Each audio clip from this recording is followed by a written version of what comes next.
cleared all the trees.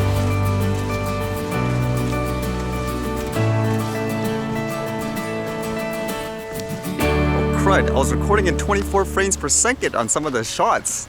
It looks so nice too. It still looks good, but usually I export everything in 30 frames per second and it looks a little choppy when you do 24.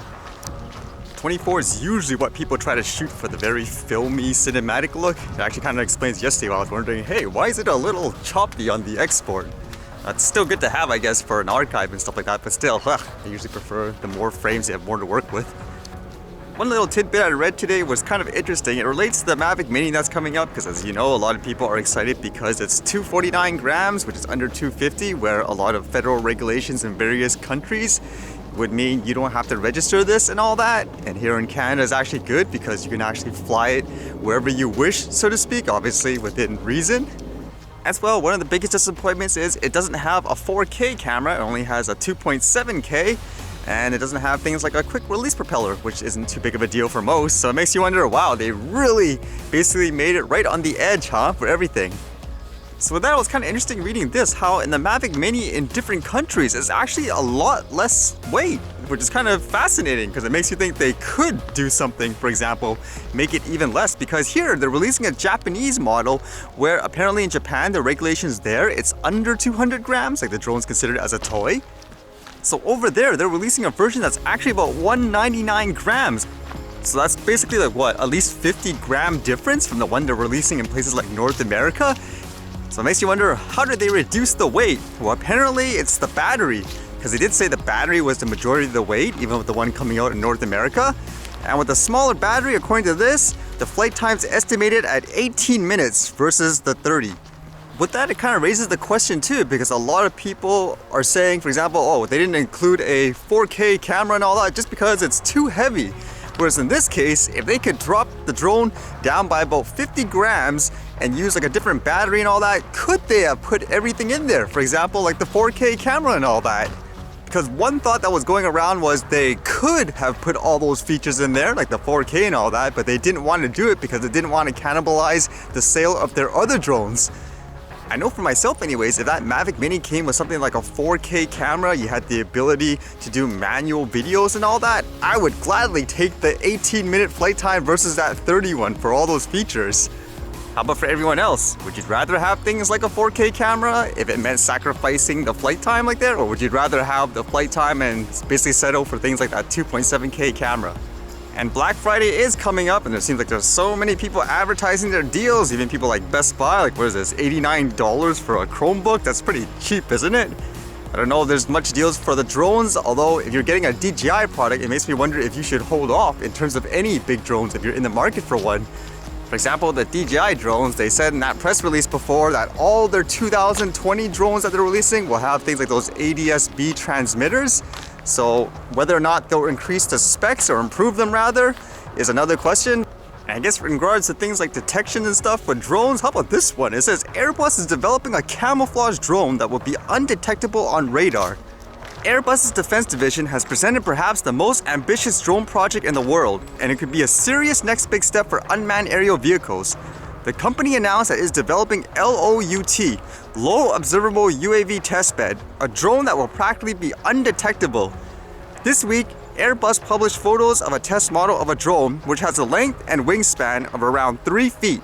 The model has already been tested in the wind tunnel to assess aerodynamic properties. This thing sounds really heavy too. It says the testbed is described as a 4-ton diamond-shaped unmanned aerial vehicle. What is interesting is that the pictures reveal a glass cabin, which is common for a manned aircraft, but the company has said that the drone will not have a crew flying it. And apparently they're aiming for 2026 for this drone to officially take off and stuff like that. Can you imagine a drone that heavy out there in the sky that you can't see, like based on camouflage and stuff they said? Although you'll probably be able to hear it, I'm assuming, right? It's one thing not to see it, it's another thing to get rid of the sound and all that. And I guess one of the last random things I read, there's going to be another one of those YouTube boxing. It was a huge success for them last time. It's basically the KSI versus Logan Paul. Last time it ended in a draw, so to speak. So this time they're having a part 2. And the difference is there's going to be no headgear to my understanding. So that's supposed to raise the stakes. Let's see how popular this one's gonna be. It seems like they're actually going to display this on like what, actual Sky Sports and stuff like that here. So they're trying to legitimize it in many ways, I guess you could say. I'm just waiting for the MMA fights to start now in regards to stuff like this.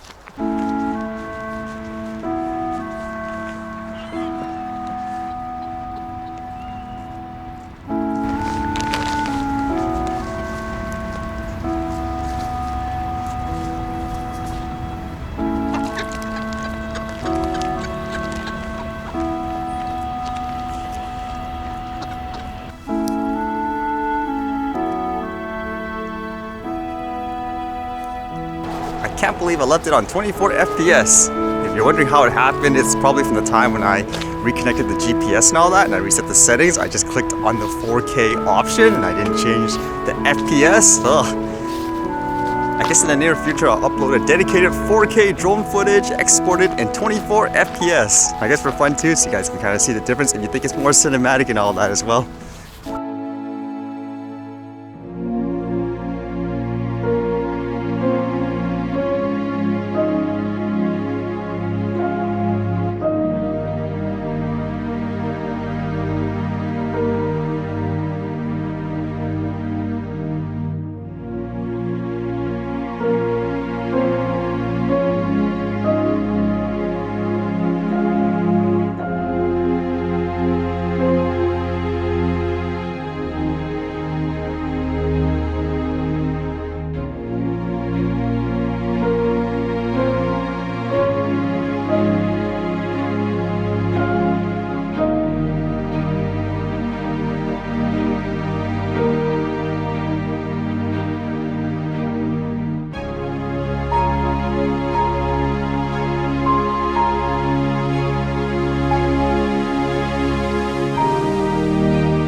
Alright, see you guys later.